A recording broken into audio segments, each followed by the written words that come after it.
Good day, it's Petrus Engelbrecht, and today we are chatting to my friend Shayne Wirtz. And Shayne is in the cybersecurity space. I've always maintained that I love technology and I'm very inquisitive. And I want to chat today with Shayne and ask you, Shayne, tell us a little bit more about yourself. Where do you work? And then we'll get into some other questions. Yeah, sure. Thanks, Petrus. It's great seeing you. I know we always try to bump into each other as much as we can. I've known you for a long time, so very, very humbled that you've reached out to me and we can have this conversation.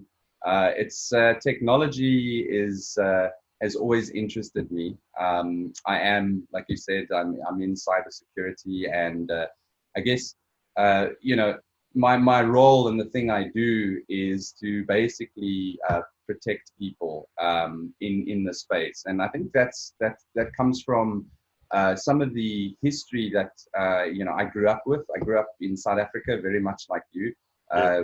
which is typically seen as a pretty hostile place to grow up in, and it's brought me to Canada, so where you are as well, which is Yes. pretty awesome, I think.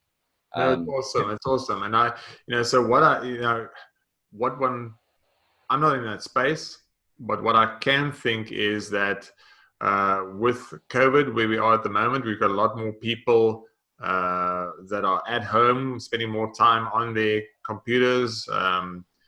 Depending on what direction you're looking at, you could have a situation where people that are on their computers are more exposed, and you could have corporations being attacked a little bit more. I suppose I'm just guessing. What are you finding in your line of work? What is happening at the moment, sort of like pre and post COVID? What are the differences that you're finding at the moment? I think it's a great question. If I think about cybersecurity before COVID, it was always important. It's always something that you have to have, in an enterprise, making sure that your data is secure, making sure that your customers are secure, and as we've seen over time, a lot of regulations have been put in place to protect end user data, as well as corporations. With COVID, we've seen an immense acceleration in software changes. Tech company innovation cycles are just have increased so significantly. I think somebody from Microsoft said that they have seen 2 years worth of innovation occur in a span of 2 months. And that's in And a space that's already really quick moving, right? So right. And I mean, these guys are tech leaders, and it's not a surprise that when you throw everybody onto the system, there's going to be a crash. And we've seen, I mean, even I'm not going to call Zoom out, but they have gone through a number of innovation cycles specifically with security to ramp up their security requirements. Now, the interesting thing about that is, if you look at cyber criminals, what they tend to do and how they get through is just by adapting, and they continuously adapt to different attack. We call them attack vectors, so that they can find the back door. And the challenge that we have with COVID is that because there are so many innovation cycles happening, they become more back doors. So now, for us security experts or cybersecurity experts, is the cycles just get much more quicker.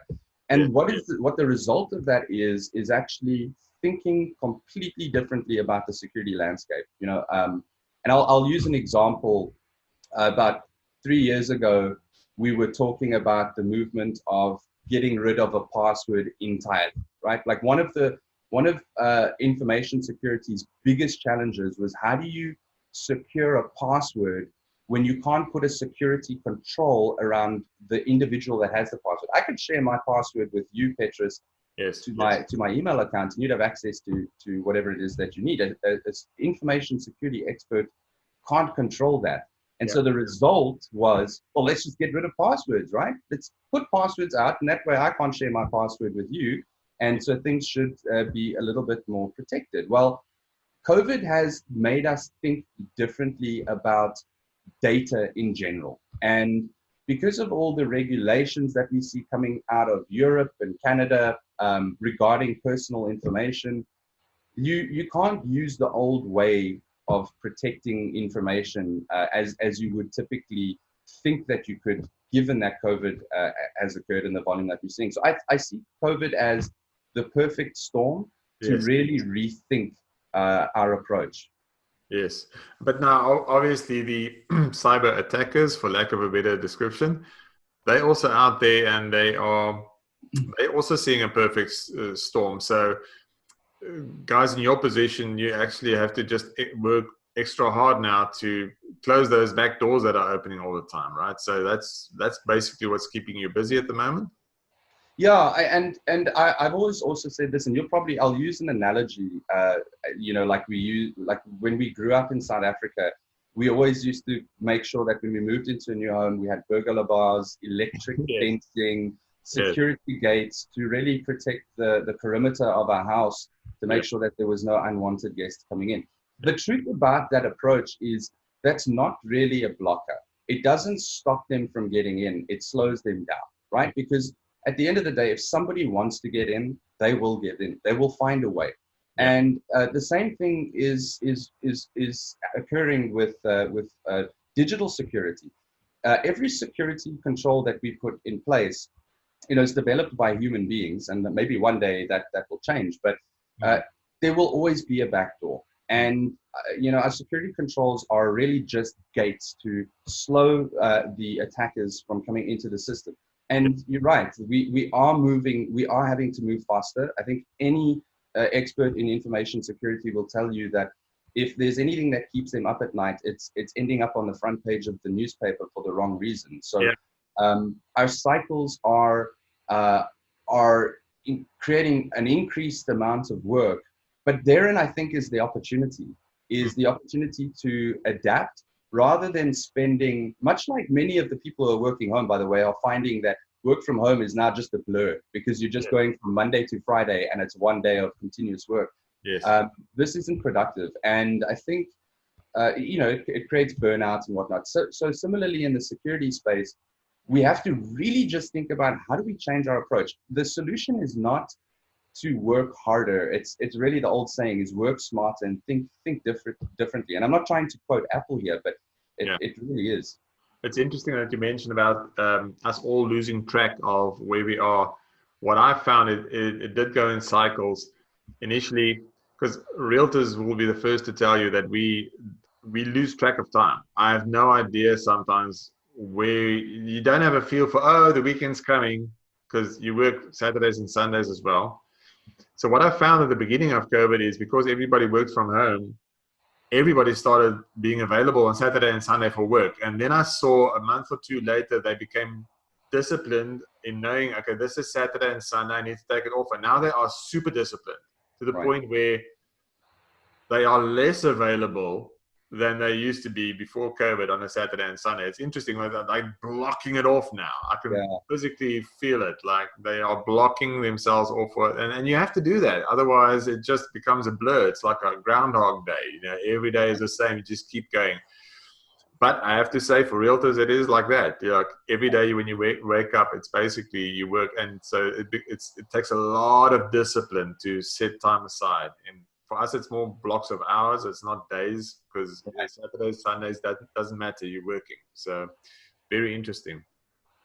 And so you guys live in Oakville. What is it that brought you to Oakville? You used to live in Toronto, and now you're living in Oakville. It's a cool question. I think so I'd never traveled to Canada or North America for that purpose of the discussion before landing in Toronto for the first time. And I was, that I am married and have two young boys, so I have a full state of family that are coming with me. And Toronto was really just the first stop to the rest of the journey, right? And it was a great place to kind of build our understanding and foundation of this country. It was really great to appreciate some of the key landmarks that are around, understanding the culture, I think almost it's pretty important that you throw yourself straight into the deep end before you start, taking a little bit of time away. Yeah. But at the same time, Oakville was always in our sights. We always found it reminded us of home. The community is extremely friendly. It's a much older group that live here, but I think as a family, that's what we used to. We used to, that kind of a culture. We used to having a lot of space. We got to buy our first truck, and that would not have happened if we were living in Toronto. And I'm sure you know how absolutely proud I am of the truck. It's been great. By the way, for the guys looking at this, so the one day I'm driving, I'm taking a listing which is a few houses away from where Shayne is at the moment, and I arrive there, and they're at the end of a cul-de-sac, and I just see this crowd of people playing road hockey and going crazy. And who's there? It's Shayne, and everybody's in the mix there. So that's, I think, part of the charm of Oakville is it's really family friendly. Everybody's really friendly, and you make friends quickly, and there's lots to do for the children. Obviously, we're in a different space at the moment, but that's the reason why Oakville has been voted many times most livable city in Canada. It's right up there. If it's not first, it's in the top 10 or top 3. So I just think that's as you say, a big draw card, and why people really enjoy the area. Okay, well, that's great. I want to talk a little bit more about cybersecurity. I really am always super into technology. So I know that your previous company, and that was when I met you, did biometrics, which is also a type of security, but obviously that landscape has changed really quickly. So don't want to talk about your previous company necessarily, but I'm always very interested in biometrics. How will biometrics look, how it was pre-COVID and post-COVID with the whole touching of things and so forth? You know what? It's actually, that is a phenomenal question, because the solution extends beyond biometrics, but it's a great foundation. I think biometrics has so many valid use cases in terms of security when it comes to getting into. It's a perimeter control, just like any other security application out there. You're getting into a physical space, or you're validating using your mobile phone, a banking transaction. And that's also biometrics. I'm very much thinking touching something, but you can do it with your retina, I suppose. Right, and I think as biometrics. Yeah, that is probably where the conversation will extend to is when I'm well connected in the biometric space, both in Canada as well as in South Africa and abroad. And I think it's created the much needed innovation cycles that biometric organizations really needed to accelerate, touchless biometric technology, such as facial recognition, voice and iris, like you were saying. I think first and foremost, aside from COVID, these are just fundamentally healthier solutions, right? And for a long time, people have been trying to find ways to make those solutions more accessible, but also more cost effective, and of course more secure. And COVID has, again, if you think about it in a positive tone, COVID has really allowed us to accelerate touchless biometric application solutions for all sorts of use cases.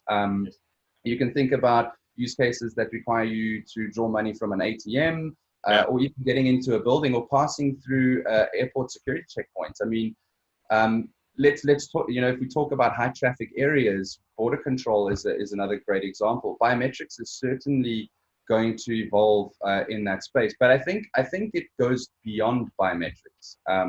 Biometrics is what we would call a factor of authentication, one factor that allows a system to determine who you are. And that's gaining access into the system. Once you're inside the system, there are now a set of things that person can do. And this is really where bad actors like to play. Bad actors are not really convinced or worried about playing with biometrics. To them, that's just the gate. Yes. And so now we start to think about what the real, we'll call it the meat and potatoes of the system is. And that's really where it comes down to data, right? Yeah. So while biometrics is definitely extending and accelerating in its space, data, which is our currency, our digital currency today, is really the thing that we need to figure out how to protect. And you know, there are a few things. I was recently, I don't know if you watched SpaceX launch that happened this weekend. Yeah.